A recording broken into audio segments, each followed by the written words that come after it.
On March 2nd, 2026, an Iranian-made drone crossed the eastern Mediterranean and struck a British military runway on the island of Cyprus. It is clear that Iran's outrageous response has become a threat to our people, our interests, and our allies, and it cannot be ignored. Limited damage, no casualties, but the symbolism was enormous. The Middle East had just arrived on Europe's doorstep.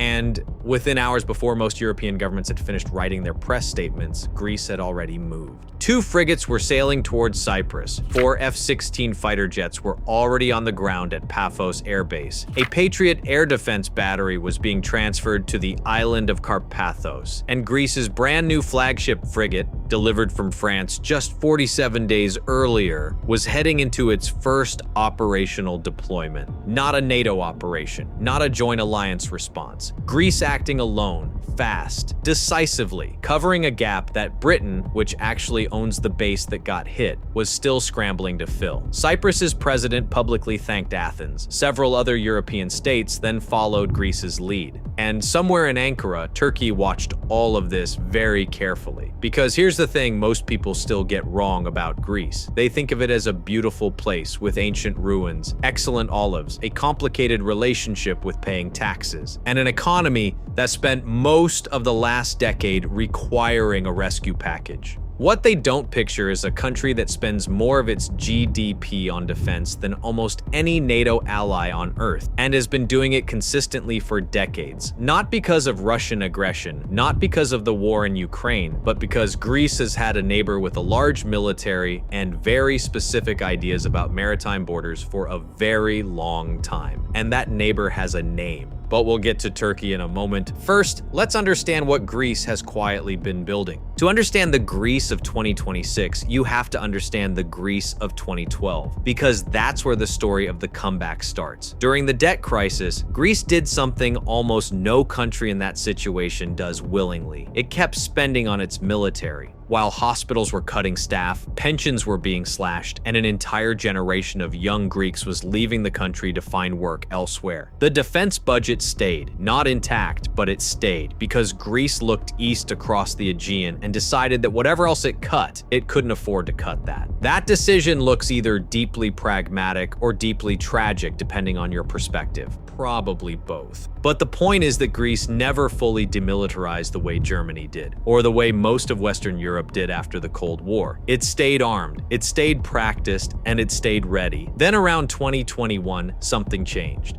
Greece came out of its debt crisis, economic growth returned, and a new government looked at a neighborhood that had become significantly more dangerous. Russia invading Ukraine, Turkey buying Russian missile systems, Iran launching drones across the region, and made a decision, not just to maintain, to transform. The result has a name that the Greek government delivered with the kind of dramatic flair that suggests someone in Athens had been watching too many superhero films. Achilles' Shield. The Greek defense modernization plan, running from 2025 to 2036, is, by any reasonable measure, the most ambitious military investment in modern Greek history. 26 billion euros, roughly $28 billion, spread across 12 years. The Greek government called it, without apparent embarrassment, the most significant reform ever undertaken in the history of the Greek state in terms of national defense, which for a state with about 3,000 years of recorded military history is saying something. Here's what that money is buying. Start with the Air Force, because that's where the transformation is most visible. Greece already operates 24 Rafale fighters, French-built, 4th generation plus, carrying some of the most capable air-to-air and air-to-ground weapons in Western inventory. In 2024, Greece signed a deal for 20 F-35 stealth fighters with an option for 20 more. And in March 2026, a Greek parliamentary committee approved another $4 billion for the next phase, upgrading 38 older F-16s to the Viper standard. Essentially near 5th generation avionics, new radar, new mission computers, the ability to share targeting data with Rafales, F-35s, and NATO naval assets in real time. Add it all up, and by the end of this decade, the Hellenic Air Force will be operating 3 different generations of increasingly capable aircraft simultaneously. The Rafale for frontline air superiority, the upgraded F-16 Viper as a deeply modernized backbone, And the F-35 is the stealth capability that changes what the entire force can do. That is not a small country patching its air force. That is a country building a layered, networked, multi-role air arm that will be one of the most capable in the entire European theater. But the piece of Achilles' shield that tends to generate the most interesting conversations in defense circles isn't the aircraft, it's the missile layer. Because Greece did something unexpected, it went shopping in Israel. The centerpiece of the new air defense architecture is a three-tier system built around Israeli technology. Spider for short-range interceptions, Barak Mechs for medium-range threats, and David's Sling for ballistic missiles. 3 layers, 3 different engagement envelopes, designed to handle everything from cheap drones to cruise missiles to ballistic warheads simultaneously. The total cost of that package alone is roughly $3.5 billion. The answer is partly practical. Israeli systems have been tested in the most demanding real-world conditions on Earth, against actual ballistic missiles, actual drone swarms, and actual saturation attacks. But it's also partly about a relationship that has been deepening quietly for years. Greece and Israel have been running joint military exercises, sharing intelligence, cooperating on maritime security in the Eastern Mediterranean, building what analysts describe as an informal security axis that also includes Cyprus. For NATO, this matters, because it means Greece is anchoring the alliance's southeastern flank not just through its own capabilities, but through a web of bilateral relationships that extend the alliance's effective reach into parts of the Middle East where NATO itself doesn't operate, which brings us back to that morning in early March 2026. When Iranian drones struck RAF Akrotiri, the decision tree was very short in Athens. Cyprus is not a NATO member. Greece is not technically obligated to defend it. But Greece has functioned as Cyprus's unofficial protective power since Turkey's military intervention divided the island in 1974. Not an alliance obligation on paper, a commitment in practice. The frigate Kaimon, Greece's newest, most advanced warship, commissioned just 47 days earlier and named after a 5th century Athenian admiral, sailed directly from its welcome home ceremonies into a real operational deployment. Its Seafire radar can track targets at ranges exceeding 300 kilometers. Its Aster 30 missiles can intercept threats at over 120 kilometers. 2 frigates working together, Keeman handling high-altitude threats, and the older Sara using its Centauro's electronic warfare system to jam and neutralize low-altitude drones, created exactly the layered coverage Cyprus needed. The combination arrived before most of Europe's other contributions. Cyprus's president called it an immediate response, and NATO's Secretary General noted that the alliance would defend every inch of its territory, while quietly noting that Cyprus wasn't even on that list. Greece just went anyway. Now here's the part that requires a map, because Greece's strategic position in 2026 is not just about its military hardware. It's about where that hardware sits. Take a map of the Eastern Mediterranean. Find the point where Europe ends and the Middle East begins. Right there, at the intersection of the Aegean Sea, the Sea of Crete, and the waters leading toward the Levant, you'll find a collection of islands that look, on paper, like they belong to Greece by accident. They don't. Greek territory extends in a long arc from the northeast, the islands of Lesbos and Chios sitting just kilometers off the Turkish coast, all the way southwest to Crete, and then further to Rhodes, Carpathos, and the Dodecanese chain pointing towards Cyprus like a string of stepping stones. This geography means that any aircraft, any ship, any drone trying to move from the Eastern Mediterranean toward Western Europe has to navigate around or through Greek-controlled airspace and sea lanes. For NATO planners, this is an enormous asset. For Iran, it was a constraint they hit in March 2026 when Greek F-16s intercepted 2 drones in Lebanese airspace headed towards Cyprus. And for Turkey, well, this is where the conversation gets complicated.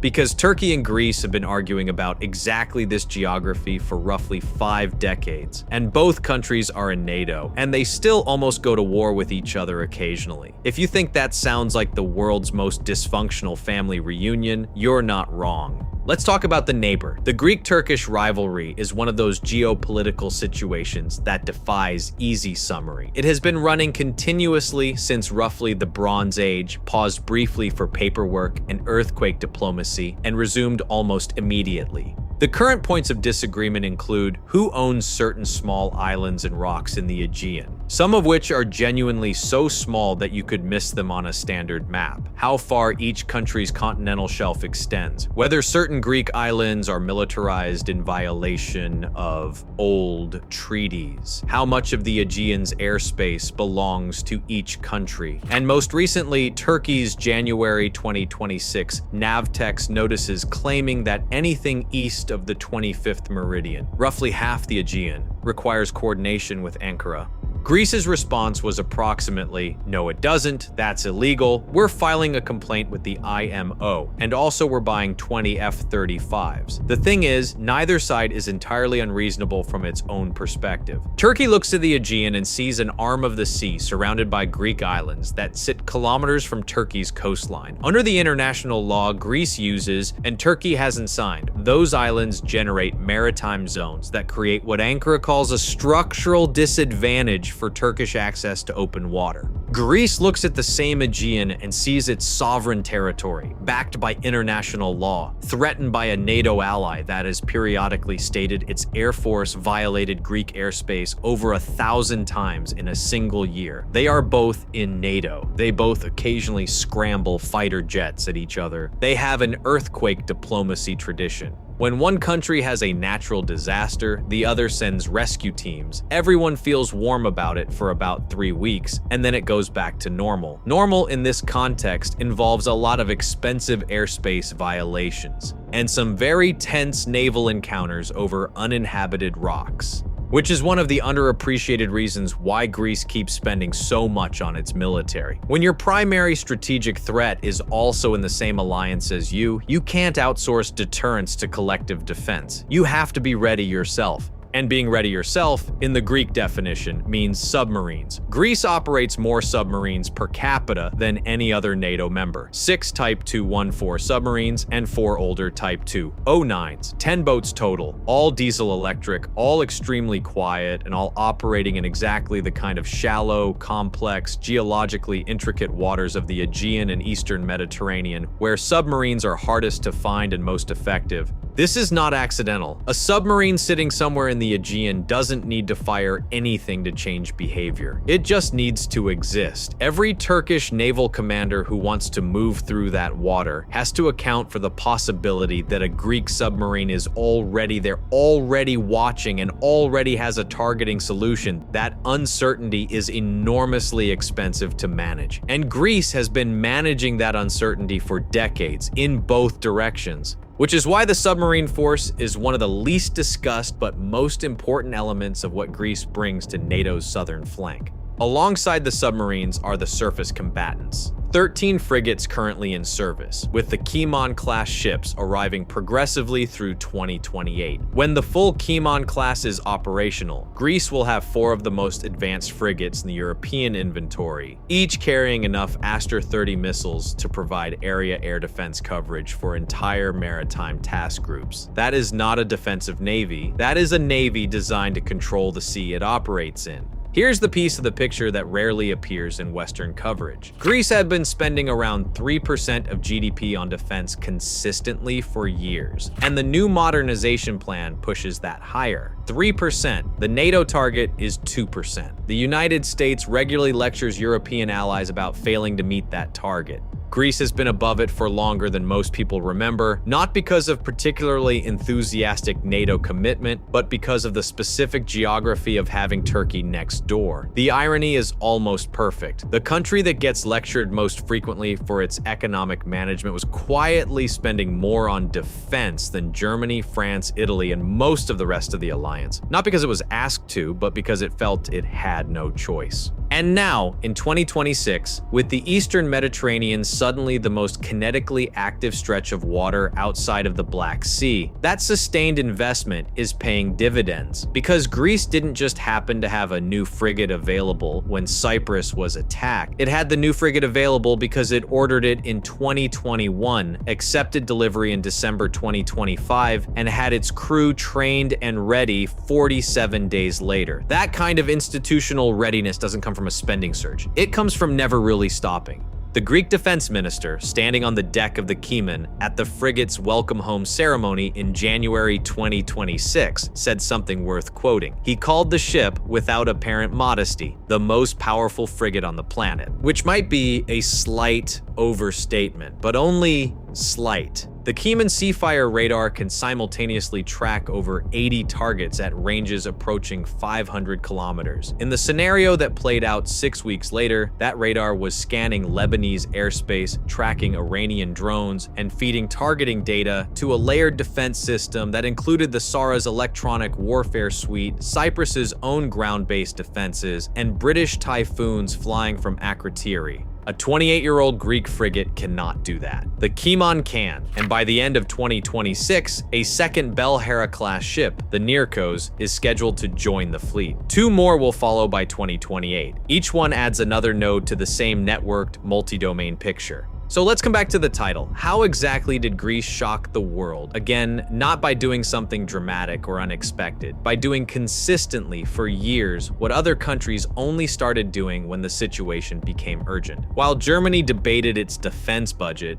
in the Bundestag, while France argued about strategic autonomy in speeches, while NATO held summits about the 2% target, Greece was ordering submarines, training pilots, signing frigate contracts, and building a missile defense layer named after the hero who defeated Troy. And when Iranian drones hit a British airbase on a European island in the eastern Mediterranean, the kind of scenario that appeared in think tank papers 5 years ago and got filed under unlikely, Greece was already moving before the press statement were drafted. 2 frigates, 4 F-16s, a Patriot battery on Carpathos, the Aegean on its first real mission, 47 days out of French shipyards. Cyprus's president said thank you. Europe took notes. Turkey watched from across the Aegean. And Greece, as it has done throughout most of recorded history, simply got on with the job.